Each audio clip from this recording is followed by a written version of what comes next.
नमस्कार दोस्तों, मैं Maxim Sinha defence and studies channel में आप सभी का हार्दिक स्वागत करता हूं। Our today's topic is going to be op Sindoor, that's operation Sindoor. This topic is very much important from examination point of view, especially for exams like CDS, CAPF, NDA, AFCAT, and UGC NET, especially for papers like defense studies and international relations. Okay, तो चलिए शुरुआत करते हैं पहले slide से। जैसे कि यहाँ पे पहले स्लाइड में दिखाया जा रहा है कि यहाँ पे मैंने जो फोटो यूज़ किया ये है press release from the government of India, from the ministry of defence. इसको हम लोग इन डिटेल्स पढ़ते हैं सो दैट हमें एक प्रॉपर व्यू मिले। ठीक है, सो पहले अभी क्या लिखा है, operation Sindoor, Indian armed forces carried out precision strike at terrorist camps. तो पहले सेंटेंस में हमें एक चीज़ जानने को मिल रहा है, ये है कि जो ऑपरेशन सिंदूर है ये it is not just carried out by Indian army, rather by Indian arm forces. ठीक है, इसका मतलब इसमें बाकी सर्विसेज का भी इन्वॉल्वमेंट है, स्पेशली इंडियन एयरफोर्स का। ठीक है, it was posted on 7th of May 2025 1:44 AM by press bureau of India, Delhi. अच्छा, यहाँ से हमें ये भी जानने को मिल रहा है कि ये किस दिन हुआ था। 7 मई को सुबह 1:45 लगभग 1:45 1:44। ठीक है, कोई कोई इसे देर रात भी बोलता है, कोई सुबह भी बोल सकता है, तो ये डिपेंड करता है लोक मान्यता के ऊपर। ठीक है, अच्छा, a little while ago the Indian Armed Forces launched Operation Sindoor, hitting terrorist infrastructure in Pakistan and Pakistan occupied Jammu and Kashmir, from where terrorist attacks against India have been planned and directed. माने हमें यहाँ से ये पता चल रहा है कि हमारे आर्म फोर्सेस ने कहाँ पे अटैक किया है, पाकिस्तान ऑक्युपाइड कश्मीर में तो अटैक किया है, साथ साथ पाकिस्तान के मेन लैंड में अदर देन POK जहाँ पे हमने अटैक किया है। कहाँ पे अटैक किया है ये हम अगले स्लाइड में देखेंगे। ठीक है, अच्छा, all together 9 sites have been targeted. Total हमने 9 पाकिस्तान के 9 ठिकानों पे हमला किया है। Our actions have been focused measures and non-escalatory in nature. No Pakistani military facilities have been targeted. India has demonstrated considerable restraint in selection targets and method of execution. These steps come in the wake of barbaric Pahalgam terrorist attack in which 25 Indians and 1 Nepali citizen were murdered. हाँ, यहाँ से एक और important बात ये पता चलता है कि यहाँ पहलगाम में जो जो हत्याकांड जो हुआ था, जो टेररिस्ट लोगों को मारा गया था अपने धर्म पूछ के, इसमें सिर्फ हिंदुस्तानी नहीं बल्कि एक नेपाली एक व्यक्ति भी मारे गए थे। ठीक है, तो उन 26 में से वो कुल 25 हिंदुस्तानी थे और एक नेपाल के थे। ये बात जानना ज़रूरी है।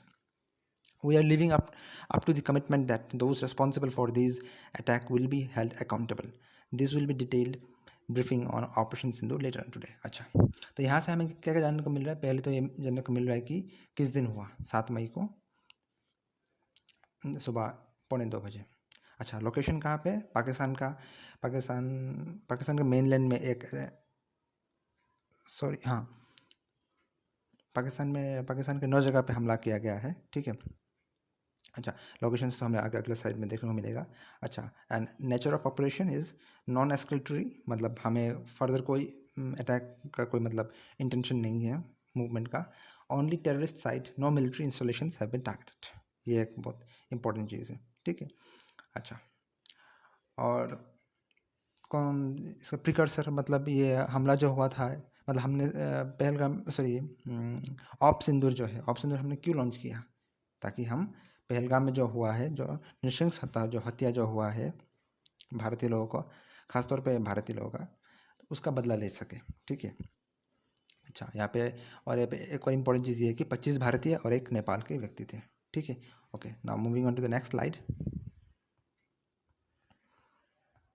Yes, this slide talks about the locations in details. Okay, जैसे कि पहला जो यहाँ पे लिखा गया, मार्क किया गया है, फर्स्ट इज़ शवाई नाला कैंप, मुजफ्फराबाद, ये लश्कर तैयबा का लॉन्च पैड है। अगला है Syedna Bilal camp, Muzaffarabad for Jaish Mohammed, then Gulpur Kotli, then Barnala Bhimber, then Abbas Kotli, then Bahawalpur, then Muridke, then Sarjal, then Mehmoona Joya. इन जितने भी 9 कैंप्स हैं, इनमें से एक कैंप है जो पंजाब में है, that is outside the POK। Can you guess it? Yes, it is Bahawalpur. Bahawalpur is out of POK। It is mainly in Punjab, ठीक है। अच्छा, और आप लोग में कमेंट सेक्शन में ये ज़रूर बताइएगा कि बहावलपुर और किस चीज़ के लिए फेमस है। Okay, now moving on to the next slide. हाँ, अब यहाँ पे कौन सा वेपन्स यूज़ किया गया है, ठीक है, ये चीज़ जानना ज़रूरी है एग्जाम पॉइंट ऑफ व्यू से। All right, so high precision weapons involved in Operation Sindoor. Indian Air Force used advanced systems like Scalp cruise missiles, Hammer precision guided bombs, and loitering munitions to carry out these operations with high accuracy and minimal collateral damage. यहाँ पे 3 किस्म के हमने weapons use किया अभी तक, जितना मतलब हमें जानने को आया है, ठीक है। फर्दर और भी डिटेल्स आ सकता है, तो अभी हम लोग एक एक वेपन को डिटेल से पढ़ते हैं सो दैट हमें और भी जानकारी मिले। Okay, so next slide is about scalp. Yes, scalp missile, scalp cruise missile. Scalp cruise missile stands for Storm Shadow Air Long Range Air Launched Cruise Missile. Scalp जो एक शॉर्ट फॉर्म है, ठीक है। इसका अगर आप अगर एक्सपांड करें इसका फॉर्म को, then it stands for Storm Shadow Air Long Range Air Launched Cruise Missile, ठीक है। अच्छा, it was used for deep precision strikes against high value fixed targets including fortified positions and critical infrastructures in enemy territory. Manufacturer is developed by MBDA, a European defense firm. मैं अभी आप लोगों के ऊपर छोड़ता हूँ कि ये MBDA का फुल फॉर्म क्या है, ठीक है। अच्छा, तो यहाँ पे एग्जामिनेशन पॉइंट ऑफ व्यू से बस एक ही चीज़ हमें जान के रखना चाहिए, वो ये है कि इसका स्कैल्प का फुल फॉर्म क्या है। बाकी सब इतना भी ज़रूरी नहीं है, लेकिन आप जान कर रख सकते हैं for an interview purpose, like SSB group discussion में काम आ सकता है, या फिर इंटरव्यू में काम आ सकता है कि आप लोग आपसे अगर पूछे कि स्कैल्प के बारे में थोड़ी डिटेल्स बताइए। तो स्कैल्प ये है कि जैसे कि मैंने पहले बोला कि ये प्रिसिशन गाइडेड मिसाइल है, मतलब जहाँ पे आप उसको टारगेट करेंगे वहीं पे जाके हिट करेगा, इर्द गिर्द में नहीं जाएगा, मतलब हाईएस्ट फॉर्म ऑफ एक्यूरेसी, ठीक है। Okay, now moving on to next slide. अच्छा, इसमें क्या लिखा है कि लॉन्च प्लेटफॉर्म कहाँ से लॉन्च किया गया है, typically deployed from advanced fighter jets like Rafale, ठीक है। एडवांस्ड फाइटर एयरक्राफ्ट से इसको माउंट करके ठोका गया पाकिस्तान के ऊपर, ठीक है। अच्छा, और कॉम्बैट यूज़ मतलब इससे पहले कहाँ पे इसको यूज़ किया गया था।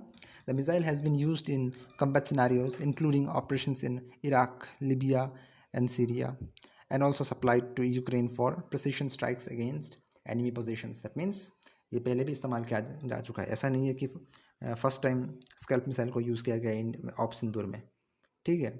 इससे पहले भी ये इस्तेमाल किया जा चुका है, कहाँ पे, Iraq, Libya and Syria. All right, now coming to Hammer precision guided bomb. Again, like scalp, Hammer is also an acronym. It stands for highly agile modular munition extended range, ठीक है। Missile was used to engage targets requiring medium range precision such as dynamic or mobile and terrorist sites. यहाँ पे यह definition ही बहुत कुछ कह देता है अपने आप में। यहाँ पे खास तौर पर आप लोग लास्ट सेंटेंस को ऑब्जर्व कीजिए, सच एज डायनामिक और मोबाइल टेररिस्ट साइट्स।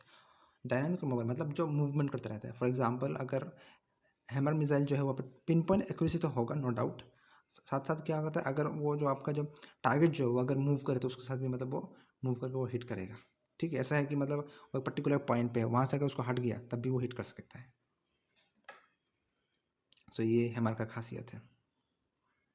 अच्छा, और हमारे इसके बारे में और भी इंफॉर्मेशन यहाँ पे है। मैन्युफैक्चरर कौन है, developed by Safran Electronics Defence and Safran Electronics and Defence, a French defence company, ठीक है। तो डिफेंस में काफ़ी इक्विपमेंट्स हम फ्रांस से ले रहे हैं, ठीक है, अच्छी बात है। की features, hammer can be fitted with various guiding systems including GPS, infrared imaging and laser targeting, making it versatile against different targets, ठीक है। ये खासियत है इसका। ऑलराइट, तो एग्जामिनेशन पॉइंट ऑफ व्यू से दो चीज़ें इंपॉर्टेंट है हैमर के लिए। पहला आपका हैमर का फुल फॉर्म, और दूसरा कहाँ से मतलब खरीदा गया या फिर डेवलप का कौन सा कंपनी ने किया है, ठीक है। Okay, moving on to the next slide. It's about loitering munition. The loitering इस नाम से आप लोग तो वाकिफ़ हैं। लॉइटरिंग मतलब क्या, इधर उधर भटकना, ठीक है। जैसे कि हम लोग जब कॉलेज के दिनों में जब थे तब क्या करते थे, बंक मार के इधर भटकते रहते थे, तो वही है लॉइटरिंग। ठीक है, तो लॉइटरिंग म्यूनिशन का एक और नाम ये है कि कामिकाज़े ड्रोन। अभी आप लोग, मैं आप लोग के होमवर्क दे रहा हूँ, नहीं आप लोग को पता ही है, आप लोग फटाक से कमेंट कर दीजिएगा कि ये कामिकाज़े जो नाम है ये कहाँ से आया है, कहाँ से ओरिजिनेट हुआ। ठीक है, आई एम श्योर आप लोगों को पता होगा, तब भी मतलब एक बार कमेंट सेक्शन में ज़रूर बताइएगा। ठीक है, okay. So it's also known as kamikaze drones. Loitering munitions are used for surveillance and target engagement. Loitering over enemy territory before executing precision strikes. ये क्या होता है? ये ड्रोन होता है आपका मतलब टारगेट के ऊपर घूमता रहता है, इधर उधर भटकता रहता है, भटकती आत्मा की तरह इधर उधर भटकता रहता है, और जब मौका मिलेगा तब ठोक देता है। ठीक है, यहाँ पे मैं एक और चीज़ ऐड करना चाहता हूँ। It's also a real time, it also provides real time intelligence and can make autonomous and can also make autonomous decisions operate for extended periods. ठीक है, ऑटोनमस डिसीजन लेने में सक्षम है, माने वो खुद से डिसीजन ले सकता है कि अभी क्या क्या करे क्या ना करे, अभी is it the right time to hit the enemy or not. ठीक है, तो ये इसका खासियत है ऑटोनमस। और साथ साथ ये क्या बोला गया है कि ऑपरेट फॉर एक्सटेंडेड पीरियड्स, देर समय तक वो ऑपरेट कर सकता है एनिमी टेरिटरी में। ठीक है, ये इसका खासियत है। तो कुल मिला के SCALP, Hammer and loitering kamikaze drone, इन तीनों ने पाकिस्तान की वाट लगा दी। ठीक है, तीनों ने मिलकर पाकिस्तान को ठोक पीट के बराबर कर दिया। ठीक है, बराबर तो हमने कर दिया, लेकिन वो खुद से वो बराबर नहीं हो रहे हैं। ठीक है, अभी भी अपने हरकतों से बाज नहीं आ रहे। ठीक है, तो देखते हैं कब अपने हरकतों से बाज आता है। So this was all about operation Sindoor. अगर आप लोग के पास और भी कोई एडिशनल इन्फॉर्मेशन है तो ज़रूर शेयर कीजिएगा, I will be glad to know about that. So this was for today. तब तक I will come with another video on tomorrow.